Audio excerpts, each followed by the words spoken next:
the really big theme in 2026 is what's going to happen politically, because there are just so many landmines all across the world that we're all watching that could, in one way or another, have an impact on us. So, it's really the wild card, isn't it? Yes, I think it really is the wild card.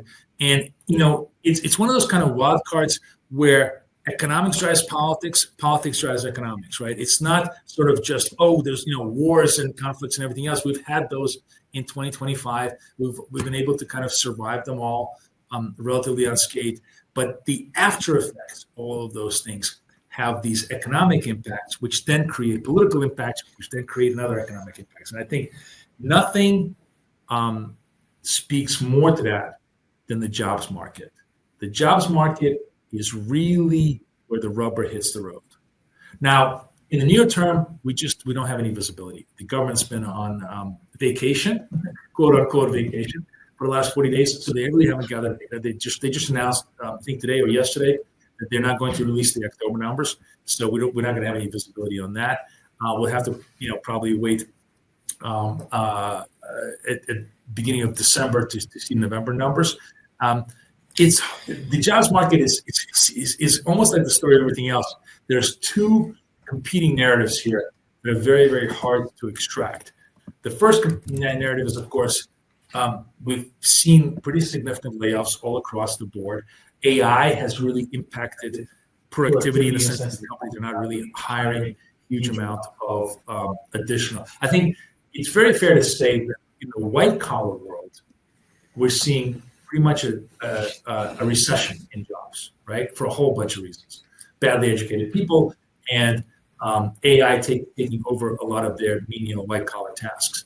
In the blue collar world, however, we've seen an incredible expansion and almost like a never-ending thirst for high-skilled blue-collar jobs for two reasons. We've had a massive clampdown on illegal immigration, which took away a lot of those blue-collar or outcompeted a lot of those blue-collar tasks, and because we've just underinvested into those positions for so long that the demand for mechanics and heating and air conditioning repairmen and all sorts of construction and all sorts of higher level blue collar skills.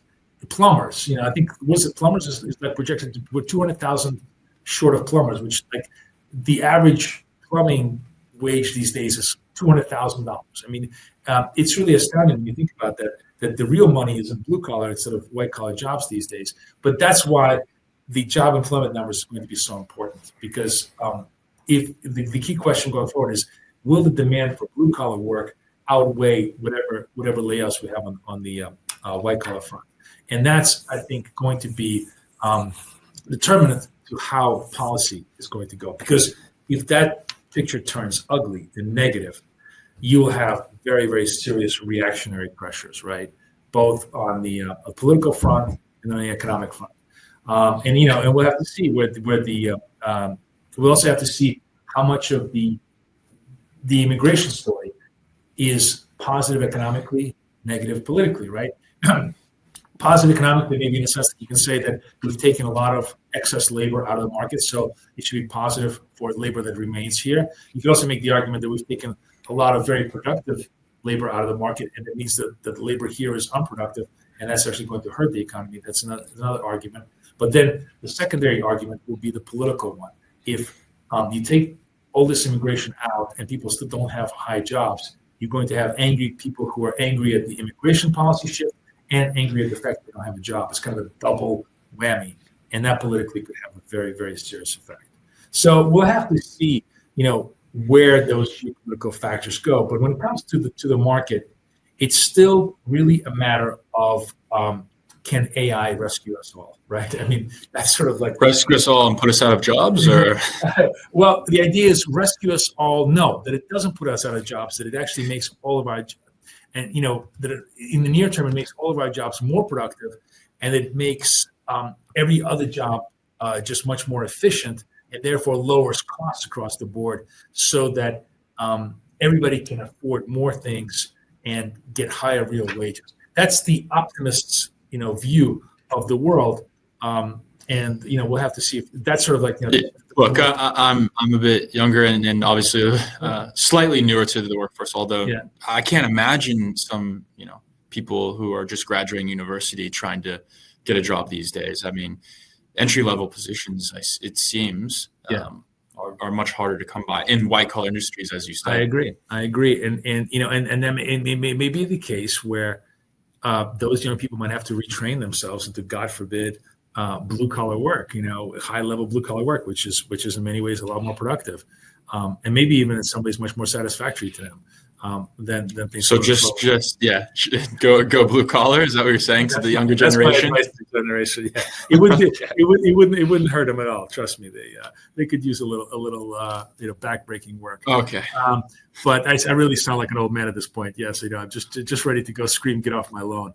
But from an investment point of view, the bet still, I think, is to the NASDAQ, to high technology. But if you want to stay defensive, and this goes where we talked about the idea that companies still have some degree of pricing power. And remember that the people with the greatest ability to use AI most effectively are the ones that have the biggest bankroll, right? So even if you're a cereal company, even if you are, some very, very utility company, if you're running the most mundane kind of non-growth businesses, you could realize so much savings in using AI just on stupid things, invoicing, keeping track of costs. We all know that in any large bureaucracy, so much money walks out the door just simply through negligence and theft.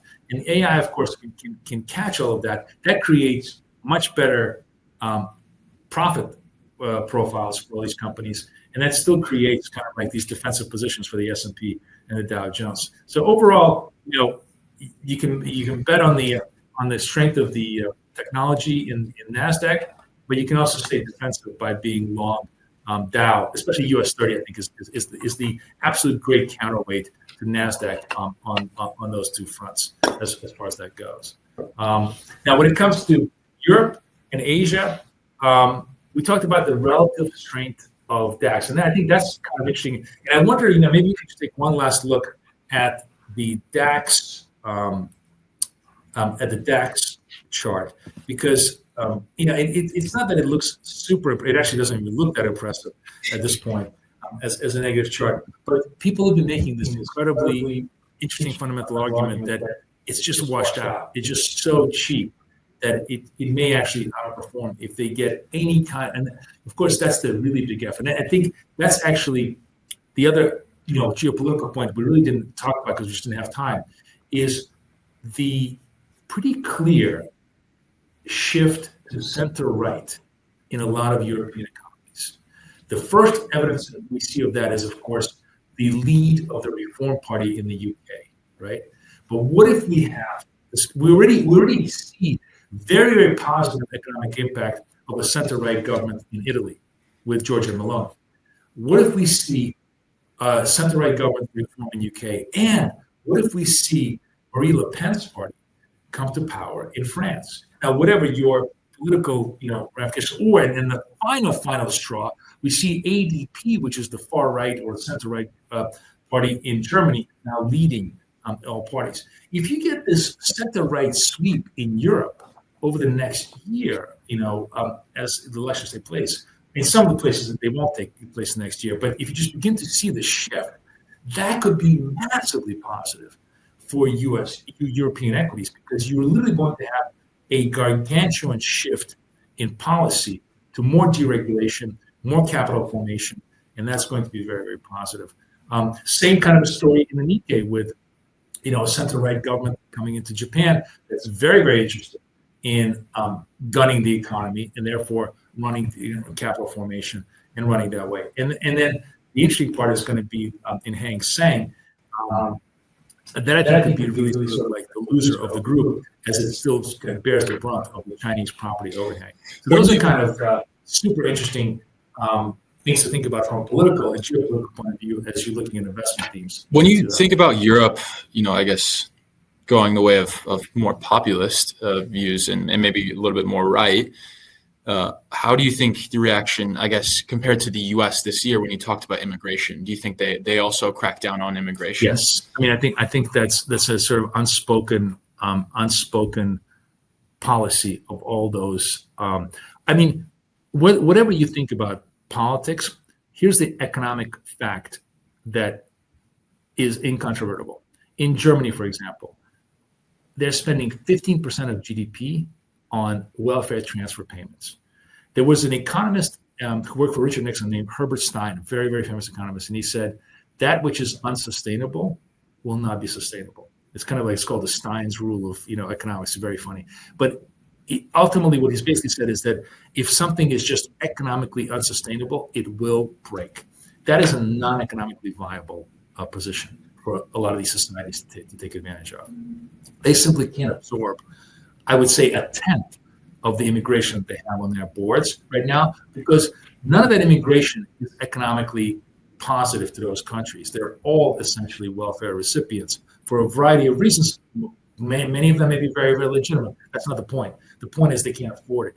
And I think you're going to see a radical shift. If you do see all these centralized governments come in, you will see a radical shift on that. And again, just for a purely investment point of view, I think it'll be very positive for capital formation, because you're going to unleash a lot more productive capacity into the private sector, which is where it has to be. So those are things to really keep an eye on as we go into 2026. It's really the year of elections. I think that's kind of the takeaway from all of this. And as we watch politics develop, we can really formulate some very interesting investment themes and investment ideas going forward.